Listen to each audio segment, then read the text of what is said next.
तर बरेच वेळेला मला असे प्रश्न विचारले जातात की बिझनेसमध्ये करावं काय आणि काय करू नये, कसं बिझनेस वाढवावा.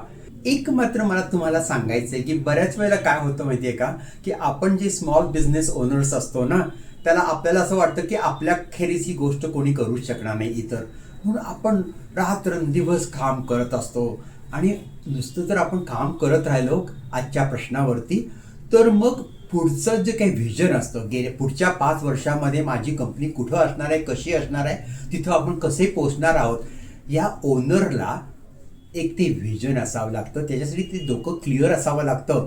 पण तुम्ही जर सारखं काहीतरी कामात गुंतला असाल, तर मग तुम्हाला पुढचा विचार नाही करता येणार. यासाठी काय करावं लागतं, की मी लोकांना, माझ्याकडे जी लोकं होती त्या सर्वांना मालकासारखं वागवलं.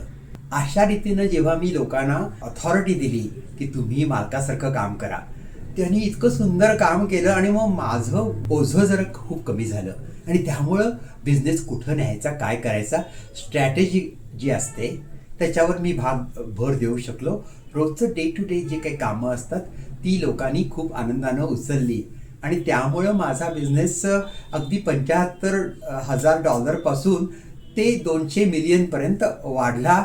याचं कारण म्हणजे मी माझ्या कामगारांना, माझ्या वर्कर्सना एक ओनरसारखं, पार्टनरसारखं त्यांना वागवलं. आणि त्याच्यातून माझ्या कंपनीची भरभराट झाली. या सिस्टीमला म्हणतात ओपन बुक मॅनेजमेंट.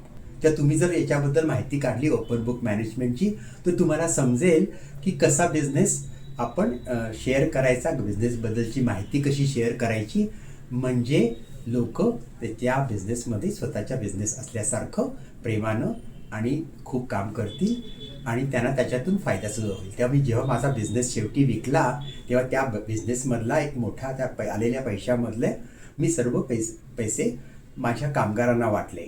त्या माझ्यातले जवळजवळ 10% जे काही त्याची मालकी होती ती लोकांना दिली.